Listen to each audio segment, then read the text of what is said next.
Hi കൂട്ടുകാരെ, ഇന്ന് കുറച്ച് കണവ കിട്ടിയിട്ടുണ്ട്. അപ്പം നമുക്ക് ഇതെല്ലാം ഏകദേശം ഇത്രയുണ്ട്. പിന്നെ കണവയെന്നും കൂന്തലെന്നും പറയാറുണ്ട്. അപ്പൊ ഇതെങ്ങനെയാണ് പെട്ടെന്ന് റോസ്റ്റ് ഉണ്ടാക്കുന്നതെന്ന് നമുക്കൊന്ന് കണ്ടിട്ട് വന്നാലോ. അങ്ങനെ നമ്മുടെ ഈ കൂന്തലെല്ലാം വൃത്തിയാക്കി വെച്ചിട്ടുണ്ട്. ഇനി ഇതിലേക്ക് നമ്മൾ ജിഞ്ചർ ഗാർലിക് പേസ്റ്റ് ഒരു 4 സ്പൂൺ ഉണ്ട്. ഇതേ ഒരു 7 കതിർപ്പ് കറിവേപ്പില ഇട്ടിട്ടുണ്ട് കേട്ടോ. ആവശ്യത്തിന് ഉപ്പിട്ട് കൊടുക്കാം നമുക്ക്. ഇതേ ഒരു 1/2 ടീസ്പൂൺ മഞ്ഞൾപ്പൊടി, 1 സ്പൂൺ കുരുമുളക് പൊടി, 1.5 സ്പൂൺ വെളിച്ചെണ്ണയും കൂടി ഇതിലേക്ക് ഒഴിച്ചിട്ട് ഇതൊന്ന് നന്നായിട്ട് മിക്സ് ചെയ്ത് നമുക്ക് എടുക്കാം. ഇതെല്ലാം ഈ ജിഞ്ചർ ഗാർലിക് പേസ്റ്റും കുരുമുളകും കറിവേപ്പിലയും എല്ലാം ഇതിലൊന്ന് ആവാൻ വേണ്ടിയിട്ട് നന്നായിട്ട് തിരുമണം കേട്ടോ. നമുക്കിതിനി ഒരു കുക്കറിലേക്ക് ഇത് എല്ലാം വാരി ഇതിലേക്ക് വെക്കാം. അങ്ങനെ നമ്മുടെ കൂന്തലെല്ലാം കുക്കറിൽ വെച്ചിട്ടുണ്ട്. ഇനിയിപ്പം ഇതിലേക്ക് വെള്ളം ഒഴിക്കേണ്ട ആവശ്യമില്ല. നമുക്കൊരു 2 വിസിൽ കേൾക്കുന്നവരെ ഇതൊന്ന് വേവിച്ചെടുക്കാം. നമ്മുടെ കുക്കർ അടുപ്പിൽ വെച്ചിട്ടുണ്ട്. ഇനി അതൊന്ന് വെന്ത് വരട്ടെ.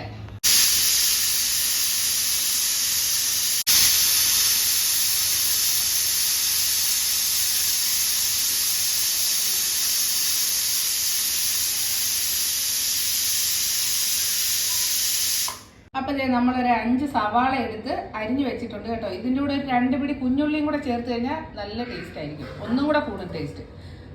പിന്നെ അതേപോലെ തന്നെ 3 പച്ചമുളക് കീറി വെച്ചിട്ടുണ്ട്, 2 തക്കാളി അരിഞ്ഞു വെച്ചിട്ടുണ്ട്. ഇനി ഇത്രയും കറിവേപ്പിലയും കൂടെ എടുത്ത് വെച്ചിട്ടുണ്ട്. അപ്പൊ നമ്മുടെ പാൻ അടുപ്പത്ത് വെച്ച് ചൂടായിട്ടുണ്ട്. ഇനി ഇതിലേക്ക് നമുക്ക് അരിഞ്ഞു വെച്ചേക്കുന്നതെല്ലാം നന്നായിട്ട് വഴറ്റാനായിട്ട് കുറച്ച് വെളിച്ചെണ്ണ ഒഴിച്ചു കൊടുക്കാം. അപ്പൊ എണ്ണ ചൂടായിട്ടുണ്ട്. ഇനി നമ്മൾ അരിഞ്ഞു വെച്ചേക്കുന്ന എല്ലാം ഇതിലേക്ക് ഇടുക കേട്ടോ. സെപ്പറേറ്റ് ആയിട്ടല്ല, തക്കാളിയും പച്ചമുളകും കറിവേപ്പിലയും ഉള്ളിയും എല്ലാം ഒരുമിച്ച് തന്നെയാണ് നമ്മളിട്ട് ഇളക്കിയെടുക്കുന്നത്.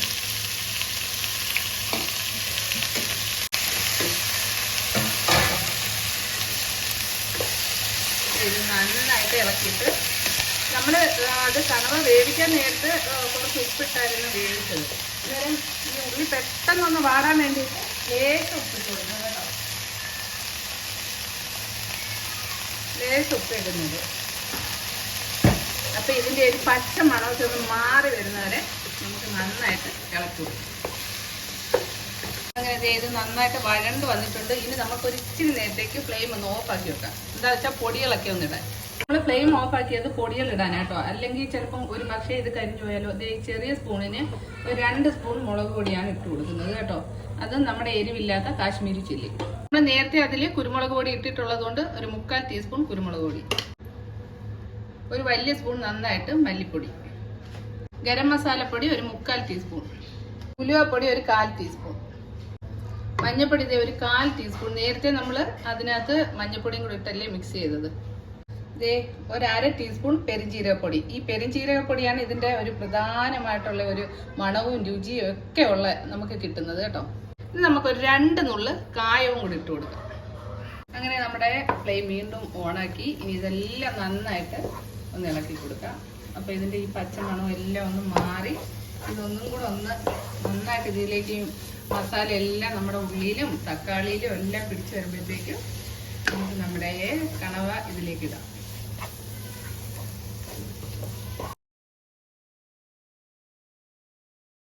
നമ്മുടെ കണവ നന്നായിട്ട് വെന്തിട്ടുണ്ട്. ആവശ്യത്തിനുള്ള വെള്ളം എല്ലാം ഇതിലുണ്ട്. ഇതിന് നമുക്ക് നമ്മുടെ മസാലയിലേക്ക് ഒഴിക്കാം. ഇപ്പം നമ്മുടെ ഈ മസാലയിലെ പച്ചമണം എല്ലാം മാറ്റി ഈ ഒരു ഇതാകുമ്പോഴത്തേക്കാണ് നമ്മൾ കണവ ഇതിലേക്ക് ഇടുന്നത് കേട്ടോ. ഇതിലേക്ക് ഒഴിക്കുകയാണ്.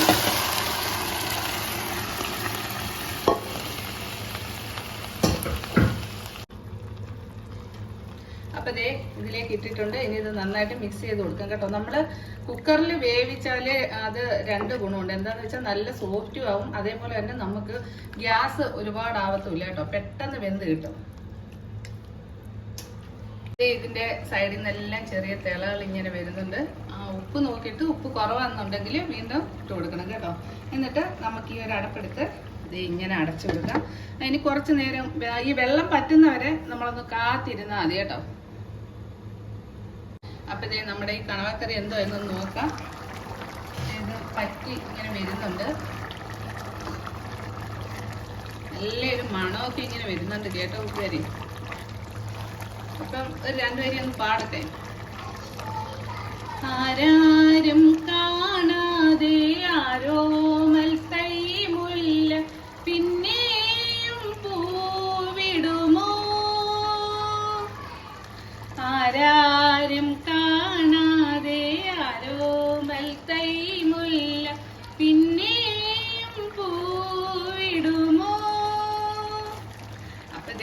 വൈകിട്ട്. ഇതിപ്പോൾ ഇവിടെ ഏകദേശം ഒരു 5:30 വൈകുന്നേരം 5:30 മണി കഴിഞ്ഞ് കേട്ടോ. അപ്പോൾ ഇന്ന് നമ്മുടെ ഡിന്നറിൻ്റെ കൂടെ രാവിലത്തെ മാവിരിപ്പുണ്ട്. എന്തിൻ്റെ ആണോ? ദോശയുടെ.